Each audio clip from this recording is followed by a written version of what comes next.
Welcome to another edition of Built Different. On today's show, we're actually joined by Sabrina Abdullahi from Muslims in Real Estate, and also Maria Wiedner, who is the founder of Cambridge Finance. We're going to be looking at lots of different areas of real estate finance, gender pay gap, and lots of different areas of finance within construction, and sort of the interplay between that and some of the barriers that we've come across in our own experience of working within the real estate space. So in the last maybe year or so, we've been looking at some of the figures, and it kind of shows quite clearly that in the UK, the gender pay gap rose about 5.5%. In comparison to sort of previous years. Why do you think it's not getting any better and it just seems to be on a decline?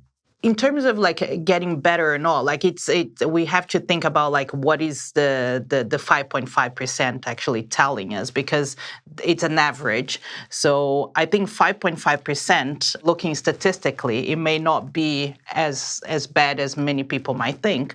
But when we look inside the number and then how it is translating into human rights in terms of women and the right in the workplace.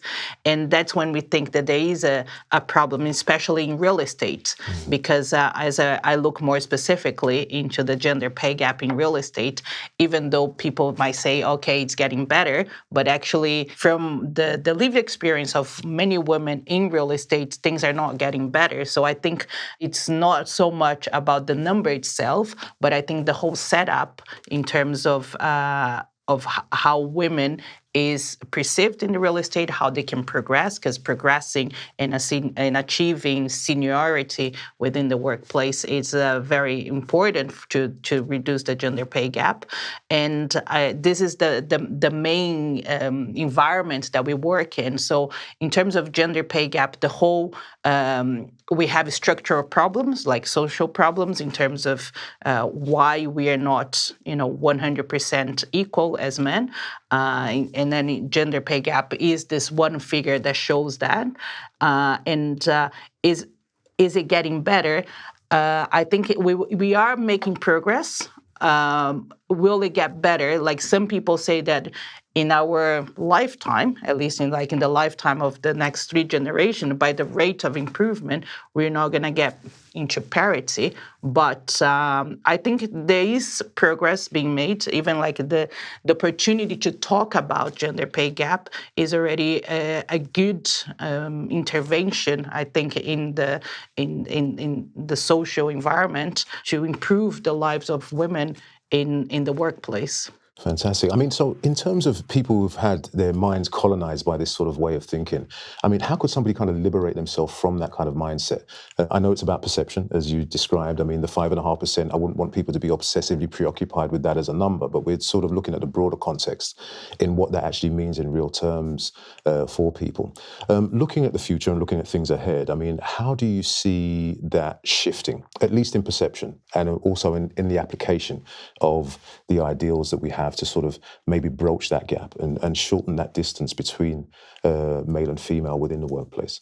In the future, so I think the main barrier is to achieve, seniority, like to be in the C-suite that they call. Absolutely. And there's a funnel. Like some people say, like, okay, we don't have, like some companies, even companies that I work for, they would say, oh, we don't have a problem. Like it's not our problem as an employer that we have a gender pay gap, because when we hire trainees, when we hire junior staff, we ensure that they are all 50-50.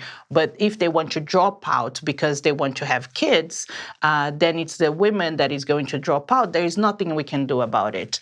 And actually, you can do something about it, because it's not only the responsibility of women to look after the kids. So what is the company or what is society doing in order to help women progress in their career the same as the men? And I think this is the main, would call this the main problem I think we see, in that in order for us to go into more senior positions, then we need to have this disparity on how we don't drop out from the workforce. I'm glad that you mentioned a point about maternity leave because it's something that I really wanted to touch on. Wal Koladi, who is the founder of Living Bridge private equity firm, but also as well the deputy chair for the NHS, somebody that I really look towards and somebody that I admire from a distance. Really, really, really sound guy and very, very knowledgeable in the area of private equity. And he has revolutionized the way that he's actually developed his staff base. And part of that has been really focused on the way in which it can impede, especially a corporate career, within these spaces. And I know that Sabrina has had, challenges in terms of, some quite tangible resistance that she's come up against and, working for some of the large companies in the corporate space. In terms of how we look at the way in which, as you described, making sure that we ensure parity, between male and female. It's a long way to go, but we're having discussions with this discourse kind of helps inform people about where the issues are and where the pinch points are and how we can possibly change those. But in terms of the experience that you have with your own company, Cambridge Finance, have you seen any models of behaviour within the corporate structure of companies that you've assisted in terms of trying to sort of bring forward that have sort of implemented things that you admired in terms of the way that they look at the diversity within their companies? Not specifically. I think there's a lot of goodwill in companies. I think it's more there's more structured programs in the bigger firms. Surveying in our industry, it is one area that we have a lot of SMEs, and then for the SMEs, it's a lot harder to implement the diversity policies or even technology. So we really need to encourage those smaller companies to apply more, because most of our employers in our industry tend to be SMEs. So I don't have specifically a program that I say, this is really making change. I think over the past 12 years, since I've 13 years that I've set up Real Estate Women, we have seen a lot of progress, like in terms of companies thinking about it, companies actually appointing D&I professionals just to look at the D&I either policies or initiatives, interventions. I think the whole thing about these programs is that a lot of them, they seem to be just tick boxing exercises. Talking shop. Yes, and then they say, okay, if we set up a group of women, then we have done our work, or if we have appointed one woman as part of the board, as a non-exec, then we've done our work. And it's not so much things that will disrupt the real estate as such.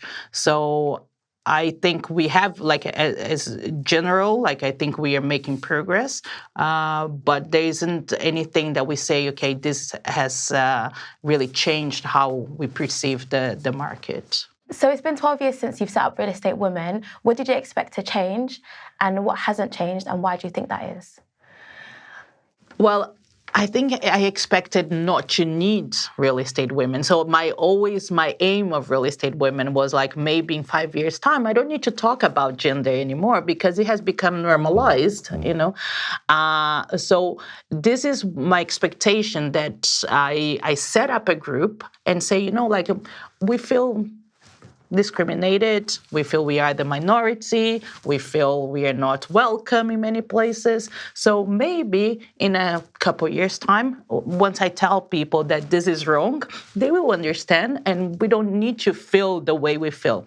But as I mentioned, I've seen improvement. I've seen people just trying hard to, for example, we go to conferences, then we're going to say, okay, all male panels is not okay. We need to have a diverse panel. We need to have role models. We need to have more, if you are on LinkedIn, for example, you see this is the list of promotions, and then you only promote men. Then it's not okay, So then I think there is this discourse, as you mentioned, there is this conversation.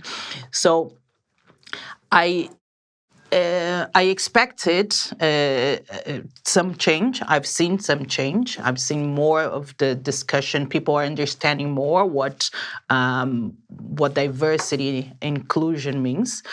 But we are not there yet. I still feel that I need to talk about it. I still feel that I need to, have events just to talk about gender pay gap, about what is maternity and paternity leave. Why do we need parental leave instead?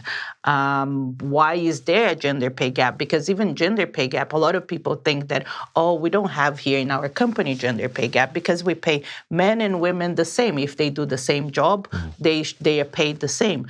First, it's not true because sometimes The data tells us something totally different. Yeah, so they, and then we have the gender pay gap on the salary and the gender pay gap on the bonus. So sometimes the salary is the same, but then the bonus is completely different. It's a totally different animal, the bonus Exactly. system. And then the other thing about the gender pay gap is not within the same pay structure, but like it's the same. It's how women are earning more in terms of the whole hierarchy. So what we really need, so some people say we need more women in senior positions, and then we also need more men in the bottom positions because that's how we're going to balance, right? So the way having more men at the bottom of the pyramid is one of the policies. So maybe instead of hiring, just women to do retail or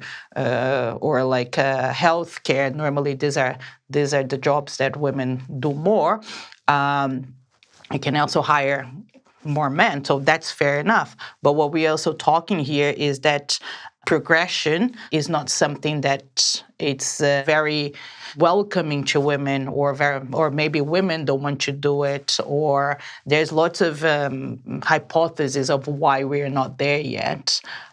So I think this is the main thing that I would like to mention about like what I think would have changed, and then we haven't changed. I'm still here. I'm still talking about gender pay gap. We're still talking about things that haven't changed, but there's a lot of things that have changed, and I am part of this discourse. I'm very proud of what has changed for the good. I think that's a really interesting perspective for the future. And I want to use that really as a segue into Sabrina's own lived experience working in the corporate space. I know that you've managed to penetrate the market, the labour market in a very meaningful way. Yeah, so just a bit about my background and kind of how I entered the construction and real estate industry. So I joined straight from college. I kind of knew that going into stereotypical university wasn't an option for me, and I didn't enjoy it. So I looked at the next best thing, doing an apprenticeship. I applied and joined at the age of 18, so it was kind of a daunting experience coming in such a big construction company, being obviously a Black Muslim woman, and also being so young compared to all my other colleagues who are so far into their career, and just being thrown into the deep end. I wouldn't say I've had a negative experience. I think it's definitely been very interesting. And I've definitely learned a lot. And it's very clear, just as you said, that there's not that many women in the industry. And the women that are there tend to not stay for as long as men. And I do agree with your point about women having to leave for parental situations and things like that. But yeah. Brilliant. Well, thanks for sharing that. I mean, it's very valuable data. I think when we look at the metrics that have been shared, I was actually at a conference yesterday, which is racial equality and justice in terms of the way that a convention of data is being shared in 2026. Very, very interesting conference. It was over in Houston. Met some really, really interesting people. One of which was Dr. Barbara Adewumi. She works for British Future, which is like this huge think tank in the UK. And it was really interesting to sort of learn some of her data. And I'm looking forward to having sort of further conversations with her. But the thrust of a lot of what was being discussed there was the fact that there had been some change, but it had just been incremental. And in order for us to sort of look at the broader context, we need to sort of focus more on having more of a presence within real estate per se. Another person that I'm very connected with and has followed and charted their career is a gentleman called Don Peebles. He operates in the States. He's probably one of the largest Black real estate developers out there. And he runs a Peebles Corporation, does some loads of philanthropic stuff, but also some really interesting build projects. And he was explaining there's like $87 trillion that's deployed in private real estate towards things like real estate, and only 1.3% of that gets deployed into communities of color. So the challenge that we have with access to capital to be able to build on a large scale is immense. I just want to talk a little bit about that. I mean, in your experience of sort of running Cambridge Finance, you must have come across that.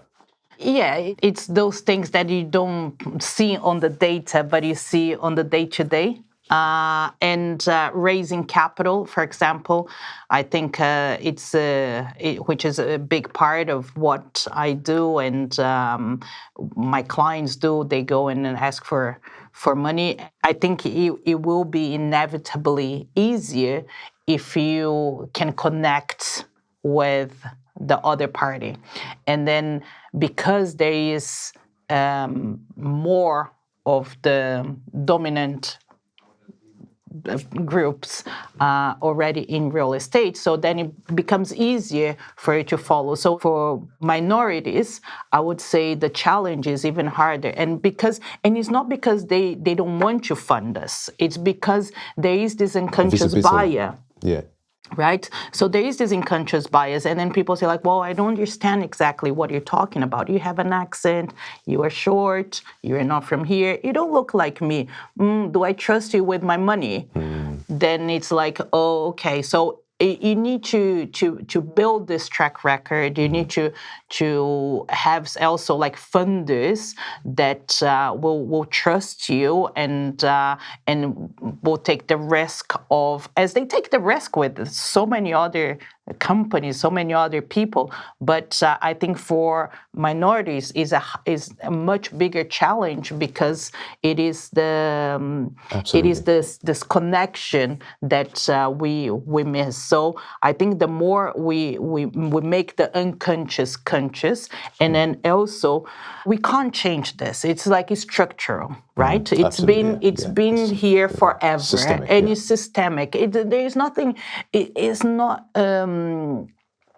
It's not a math equation where there's just one particular answer to this issue. No. And it's like we need to understand that people are not doing this because they don't want to do it, because they are racist or because they don't like us or what.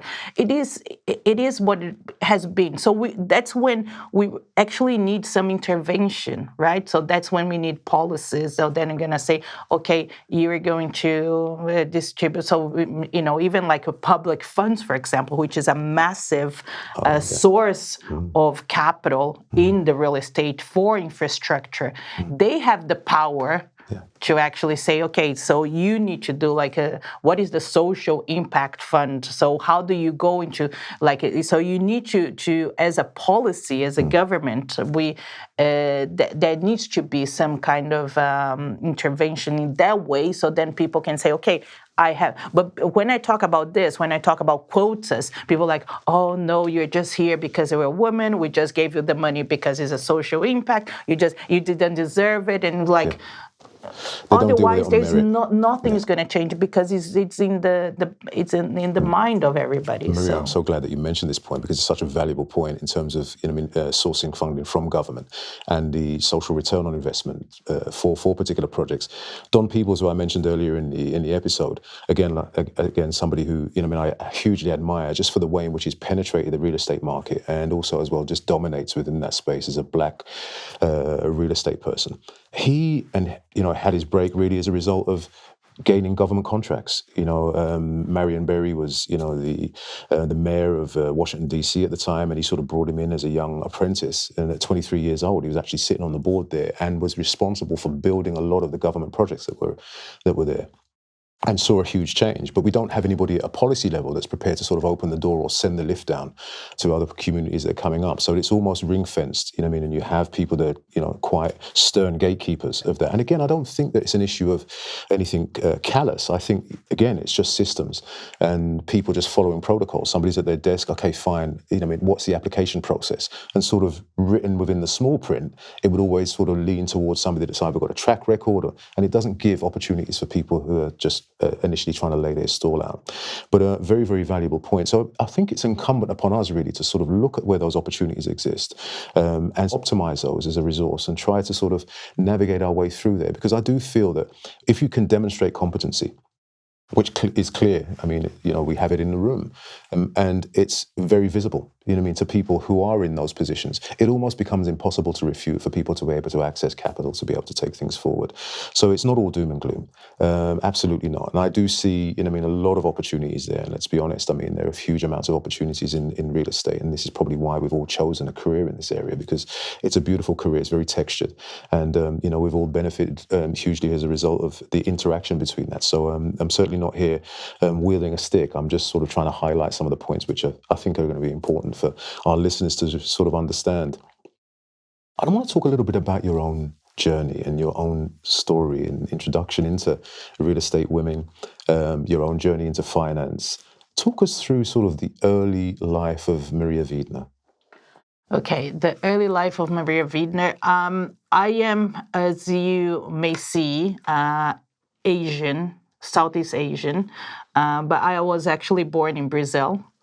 And my parents are Japanese, and they are kind of byproduct of the Second World War. That's how we ended up in Brazil. And I grew up actually as a Japanese person in Brazil. And I just realized I was actually not Japanese when I moved when I was 16 years old. I moved away and I went to Finland. And then I went to study there. And then I was like, actually, I think I am Brazilian. And then that early stage of like, who am I in terms of ethnicity, in terms of race, in terms of gender, identity, who am I? It kind of started without me knowing, like I don't belong anywhere. Like I don't belong in Brazil, I don't belong in Japan, certainly didn't belong in Finland, but that was like the early stage. So this is how I started. And then I traveled the world. I lived in now 6 different countries. I speak 5 different languages, and That's amazing. And then initially my career started in pure finance. So my first job was in the London Stock Exchange, doing the indices there, the FTSE indices. And that's funny, because that wasn't something that I captured in the research with you. So that's where it all started. It started there, but before that, I was the financial industry. At least, I was working Canary Wharf. It was very international. It is very international, and there are more women there. I think the gender pay gap in finance itself is horrendous. I think it's one of the worst. But like in my level, I was starting up. There was a lot of diversity because the world was in London working in finance. So I was like, that's fine. And then I moved into real estate, but I moved actually from a very synthetic, that we call in finance, way of looking real estate, which was through the structured products, which was in mortgage-backed securities back then. And I was looking at funds. So I was actually like doing the analysis of funds, real estate funds, and that's how I got into real estate. And then once I got to real estate, the initial part of real estate was still, I think it was like a hedge fund. It was 10 of us, and I was the only woman. I think there was another woman there who hired me. And then afterwards, and after she left, I was left by myself. And it's been my career in real estate ever since. I've always been the only woman in my at least in the sectors I was working in. And it felt very lonely, still feels very lonely. I don't think this has changed a lot. But what I've realized is that I needed some kind of network. And then I looked around and it's like, okay, there's no, I'm just by myself here. So I'm just going to start, like talking to people in the industry. And then I started talking, and then I set up Real Estate Women as a very informal group. We were just like having breakfast once a month, and then it all grew from there. So that's how I started Real Estate Women. First, I started Real Estate Women, and then after some 5 or 6 years, I set up my own company, Cambridge Finance. And this really being based on the experience I had of like running the network, and then it kind of pushed me to do my own thing, be an entrepreneur, which I am today. So this has been, and I think like the Real Estate Women conversation also came because before I came to the UK, I also worked at the United Nations. And in the United Nations, I was working the Commission for women rights, and that was how it all got together in terms of like how do we bring this discourse of gender into real estate. So just to build on what you said about being from such a vast background and living in so many different countries, and obviously coming over to the UK and starting your career in finance, specifically in Canary Wharf, and you mentioned how at such a low level there was such diversity, but as you moved up, that kind of fell off. Why exactly do you think that is? That's the whole structure problem, I think. Yeah. The more you progress, the more you see what we call the glass ceiling. Yeah. And I think like it's quite hard for women. Even for me, it was very difficult to say, okay, I want to get promoted. I want to progress in my career. What do I do about it? And then a lot of times the answer was there's nothing you can do about it because you are not going to progress here. So that's when I always thought I'm going to change jobs. I'm going to move elsewhere because there's no progression here.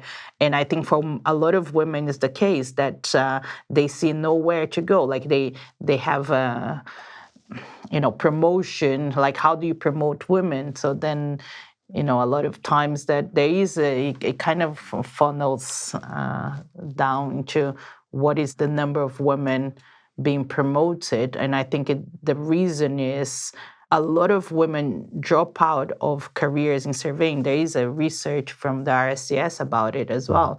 That we drop out of this career like mid-level. So, and then women tend to drop out much earlier than men. And the proportion is higher of women dropping out than men. So we are coming out earlier and in more percentage as well. And then I think the reason is we have some problems. Like I think a lot of times it has to be something about starting a family because normally the burden is on the women, and this is the thing that we want to address. And then also childcare, for you to pay for childcare, like you're gonna have to go to work, and then how do you look after your kid, and then like it costs you more to go to work than look after the kid. So that's the whole conundrum that we're going through. But I think with hybrid working strategies now, I think it becomes impossible to refute. I mean, now it's not like it was 20 years ago, pre-COVID, where, everybody had to be in the office and there had to be that kind of interplay. Now there is no excuse. With hybrid working strategies, women can take longer periods away for maternity leave and still have an active function. I mean, I just don't see how that can be sort of used as a plausible excuse. Yeah. I think you can, because a lot of women say like, oh, we need flexibility, but flexibility is a killer of promotion. So the more you ask for flexibility, the less the more you ask for flexibility, the less likely it is that you're going to get promoted, because we, as a company, we are looking for profitability. So we're looking at the productivity that people have. So if you have flexibility, but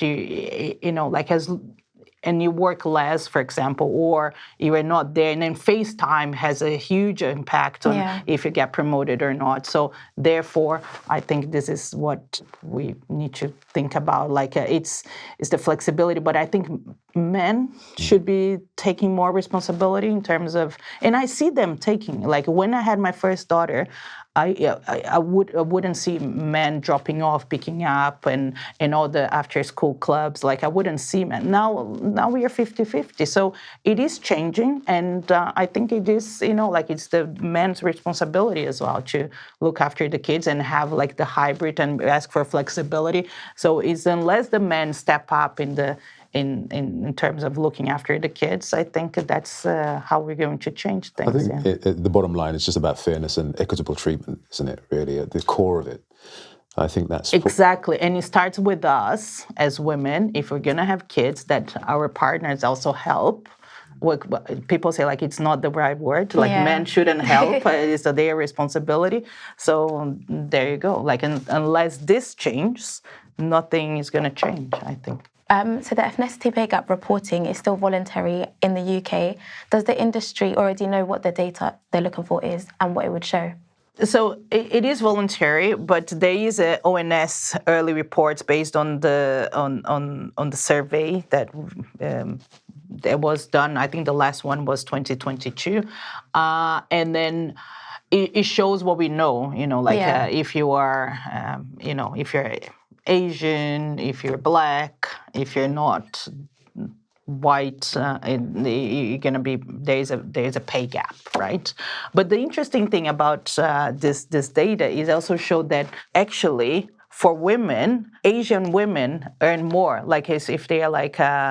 And I was like, oh, it's me, like I earn more than men. And it's like, but I don't feel it because that's an average, like I don't think I feel it, but I think it's because they say like the Chinese and the Asian, the women, they tend to earn more. So but there's always like a backlash, like, like everything that people don't want to see, there is always a backlash. So it will be good to have more data, the same as gender pay gap, so then we can discuss and then we can address and everything. But I mean, there's some statistics there, and then what we see is that what we see in society in general anyway. So, yeah. So we spoke a little bit about some of the things that have been acted as an impediment. I really want to speak about some of the stuff which you see in the future and as the current market is, opportunities in the market, something which maybe our listeners could sort of understand a little bit better about private equity, how to source development funds, the areas which they can kind of maybe explore. I mean, are there any areas that you've seen over the course of the last maybe 3 or 4 years, and mindful of that we're entering into quite a severe recession, how inventive or how resourceful is probably the better word, can some of our listeners be in terms of sort of acquiring those funds, but once they're acquired, deploying that in the right areas to get the best yields? Where do you see those existing? Well, capital raising, as we call it, is very difficult to get these days, and especially because interest rates are so high, and then the yields don't stack up. So we need to have very good products. Everybody's looking at the best locations, so location is still very essential.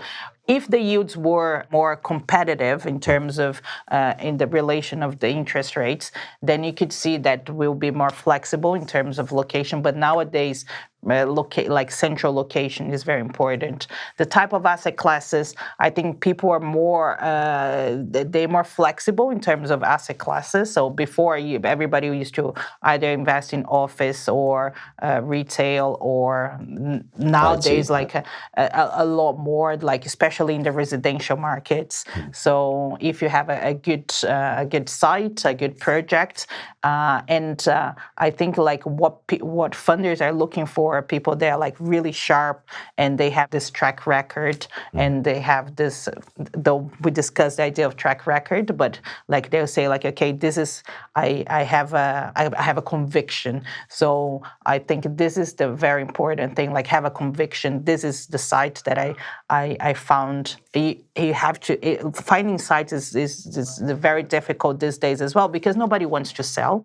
So you have to go and find the sites, you have to go and convince the funders, equity funders. I think that side is easier, the banks and so on, but you need to start with a good partner. So that's the connection that you need with people is very important. Yeah. Absolutely. And I think that really kind of ties into the importance really of women within that space, because what I found in private equity, it's not sort of like even though it's sort of male dominated, it's not sort of your atypical alpha male crashing around and, you know what I mean, and really being sort of quite belligerent in the way that they sort of try to broker deals. It's done from, like you say, this soft influence that people have. And this is why I feel there's a bigger space for women in that. And I know from, speaking with private equity firms and, people that are running these organizations, that they do find there's a huge amount of value within women being in those organizations, especially when it comes down to negotiation and being able to sort of understand the market in a way sometimes that things tend to slip behind the sofa sometimes with guys. We miss stuff, we don't have that sort of sensitivity around these areas in some ways. And that's very positive. I do believe that. And for people that don't really fully understand private equity, in the understanding is, if we break it down into sort of bite-sized pieces, it's just really about people who are funders who are looking to sort of deploy resources and money into a project that they see sort of having the ability to be able to create a yield, and then exiting at a later stage, and sort of having the right management teams and support that's in place. So if that person does have an opportunity to lay their stall out and really demonstrate competency, they may not have a track record, you know what I mean, but they have the willingness to be flexible in terms of the way that they're being directed, there can be opportunities that can open up for small to mid-size developers and people that are in that space to earn money. Are there any examples that you can give of companies or private equity firms or even your own company? I mean, I want to talk a little bit about your book. Oh, my book, yes. Yeah, I really want to talk a little bit about your book. I mean, Please buy my book. Yeah, because it's an amazing treatise of how to sort of operate within that space, especially from the early cost planning side, to get an indication of exactly how you can sort of deal with real estate financing. So yeah, talk us through the book a little bit. Yeah, so the book is the work that I've been doing is pretty much based on what I do day in, day out. So it's very practical, even though it's a textbook. It is very, it's like a manual. A lot of things is the models there. So it's called Real Estate Financial Modeling in Excel. So Excel is free, so you just need to download Excel. All the models as well, you can download the models, the templates from our website, and then the models there, they are, things that you're going to use day to day. So you are a developer, for example, and then you want to find out how much you're going to bid for a site. You know, you don't know. Like they ask you like best bids. And then like, how do I go about it? So then you open my book, and then you're going to go step by step. Okay, you're going to start, how do you price the site? And then you want not only how to do it, and not only how to do it, but also how other people are going to do it. You understand the meaning of why people get to different site price, or even valuation. Why this valuer got 100 and this valuer got 200? Because the assumptions were different. Why do people bid for it? So this is the part of like how you're going to price the sites.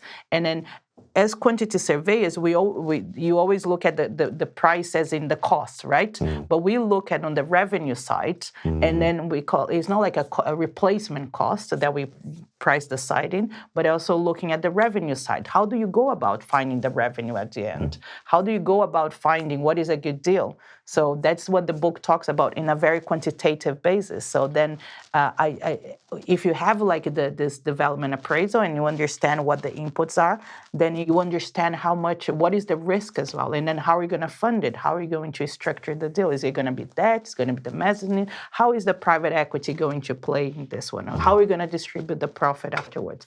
So this is the book about. So this is and not only the book that I have.